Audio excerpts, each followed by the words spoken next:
Get to the chopper! Get to the chopper! Get to the chopper!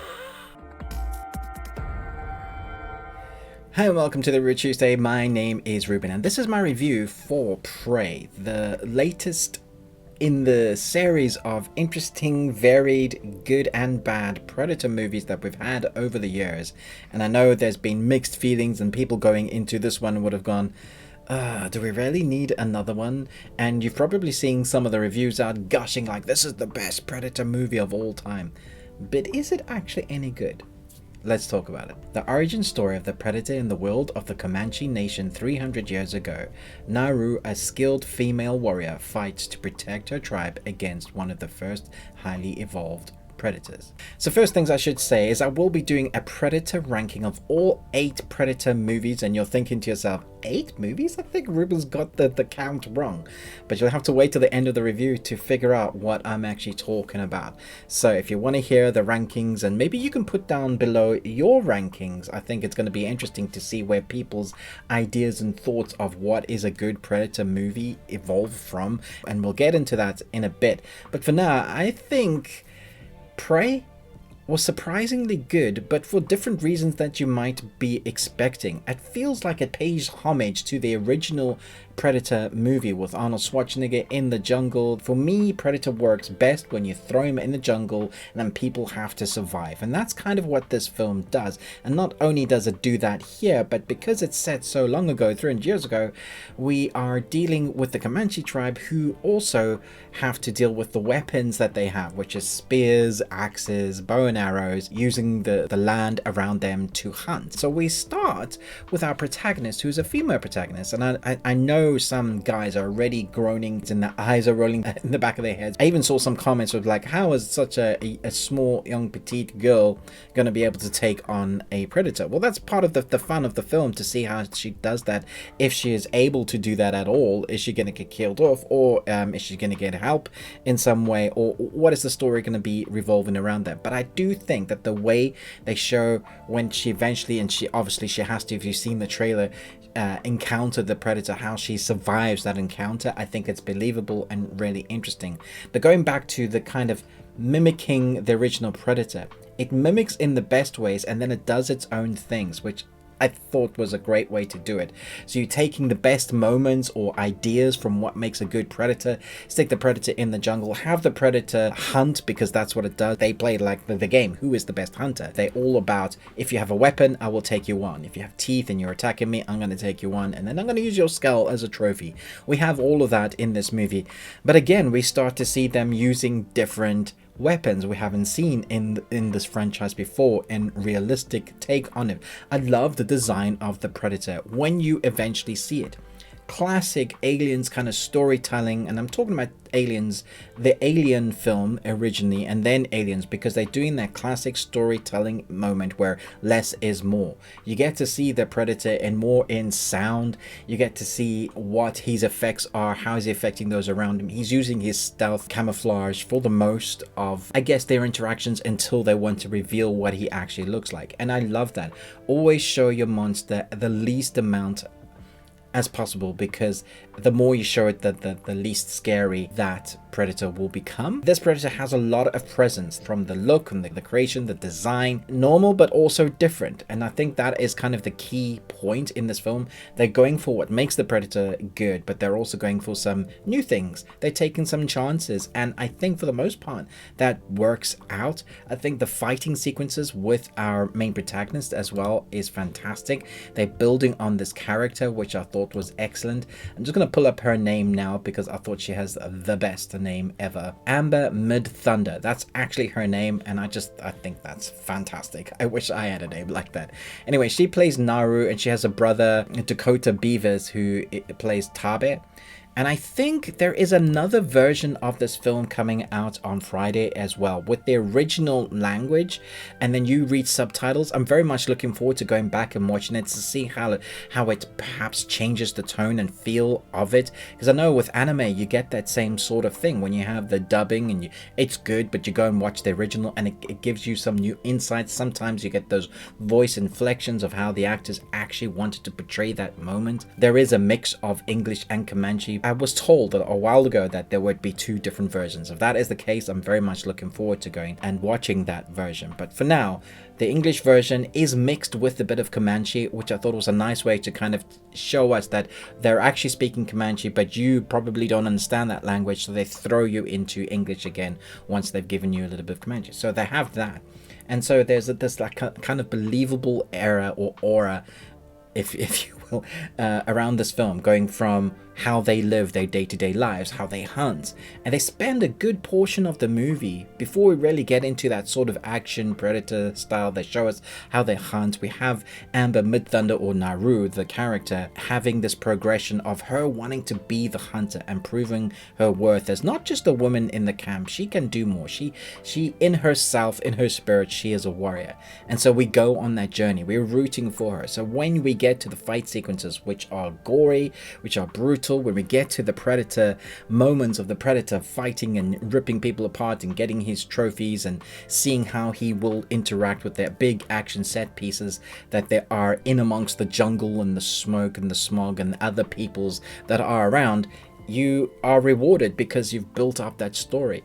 It's a very, I guess, predictable story. You know what's going to happen. You can kind of guess for the most part. There's a few surprises.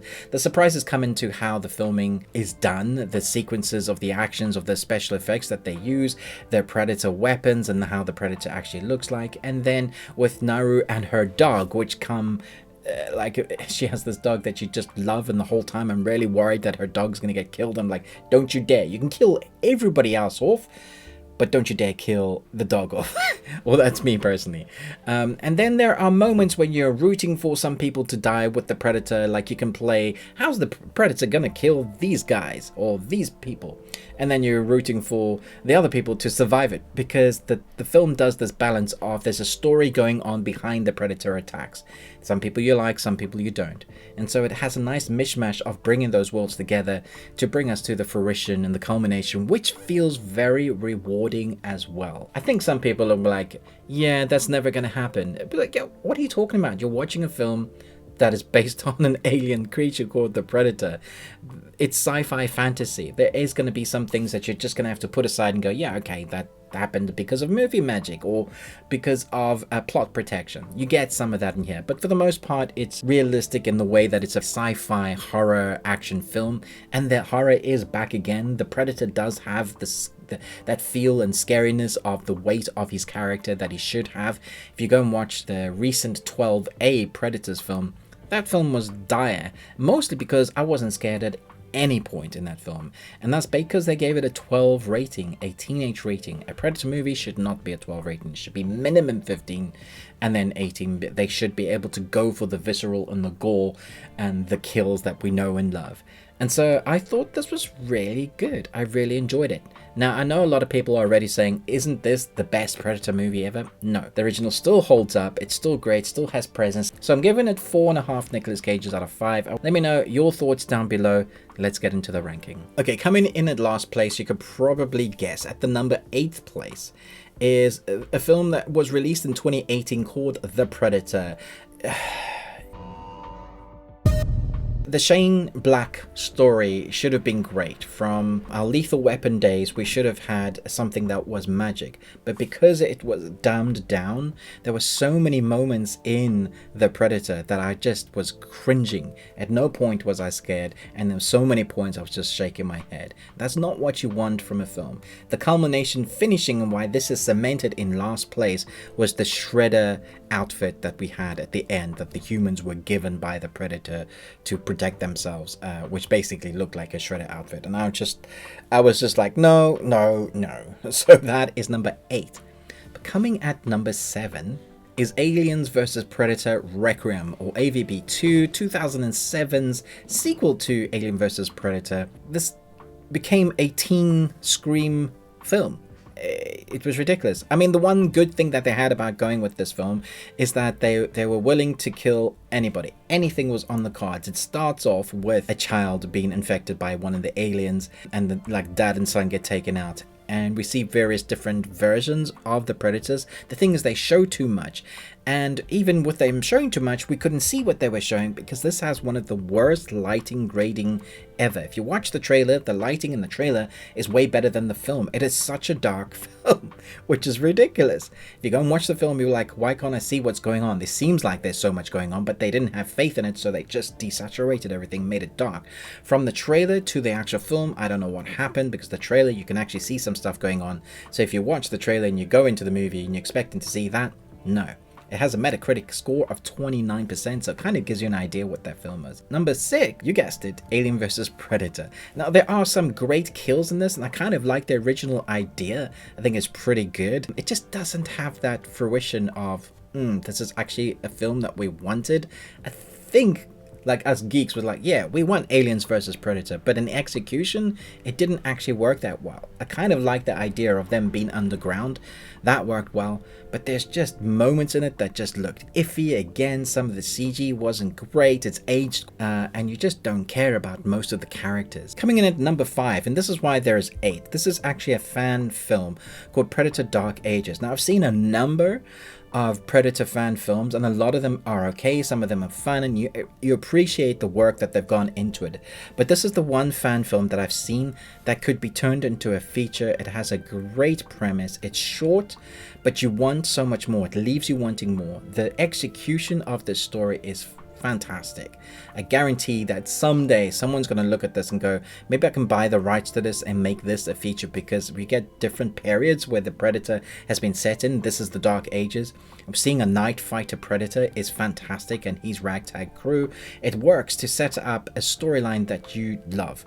So that's why, because it's a short, I would probably rank it higher, but because it's a short, I can't rank it higher than these. It's definitely better than all of those that I've said. Check it out. It has about 12 million views. It's on YouTube. It's free. At the director is James Bush. Fantastic. I really want him to do more, or someone to give him a go at helming a Predator film. Number 4 would be Predator. Again, this was set in a jungle, but not in a familiar jungle. This is a bunch of people, elite warriors, have been taken into a different jungle, a different world, and we get to see Predators play around. I think there's 3 Predators here. We have Adrian Brody. No one expected him to be as buff as he was in this film.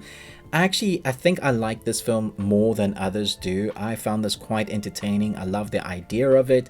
Again, I don't think it was executed fantastically. I'm not saying I could do better, but we've had better Predator films that have kept me enticed and made me believe the premise more than this one. But as a location, I love the idea of it. There's little inklings of the Predator homeworld, which I wanted to see more of. Coming at number 3, we have Predator 2. I know that's a little bit confusing. Danny Glover, hot off his Lethal Weapon days. We have him as the protagonist.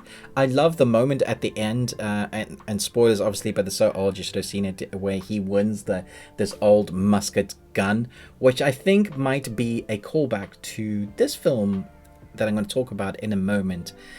But the film itself takes the Predator, which we hadn't seen yet when this came out, takes him from the jungle into urban jungle. And seeing how the Predator takes on people in the urban jungle was fantastic. And Danny Glover had an interesting character team with him, Bill Paxton being one of them. Seeing the kills, the visceral nature of things. It's a proper classic 80s, not even 80s, 1990s. It just finished the 80s realm, went into that beginning of the 90s. I just love the dystopian adventure that this was. Even though it was a horror, Predator still retained its scariness. And number 2 is Prey, sitting nicely just underneath what we obviously know is my number 1. We'll get to that in a moment. I think I need to give it some time. I'm going to go back and watch it again. Like I said, if there's a different version of the language, I'm going to go check that out and see where it sits for me. But as the idea, taking what was good, what worked well, and then doing its own thing as well, I think I thoroughly enjoyed this more than I expected it to. So it's going to sit there at my number 2 place. And then going into my number 1 is obviously the original OG, the Predator.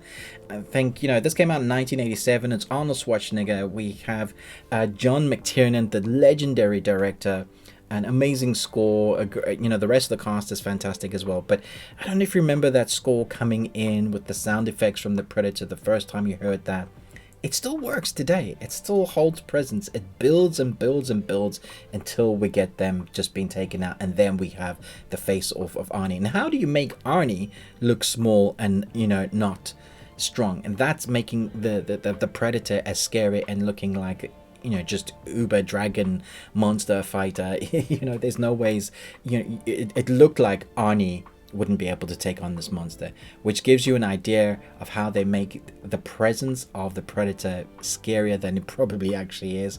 But if you are able to make Arnie look scared or look small, then you've done something right in your horror escapism film. So that's why it's at number 1. So let me know your rankings. Would you include the AVP films? I know a lot of people don't because they're not necessarily canon, and a lot of people don't include fanfics. But I wanted to, and I just wanted to kind of shine a light on the Dark Ages film because I think it's worth watching if you haven't checked it out. It's a short watch, so you'll be done. It's quick. Lots of other content coming this week. I got The Sandman dropping on Friday morning and a number of other anime and world cinema reviews. So don't forget, we have Patreon coming every week with our podcasts with Movies and Munchies that we do weekly. So we've got lots going on here. Let me know your thoughts down below. Thanks so much for watching, and check out these 2 videos that we've got for you as well. Most of all, until next time, remember, live long on Tuesday. Get to the chopper! Get to the chopper! Get to the chopper!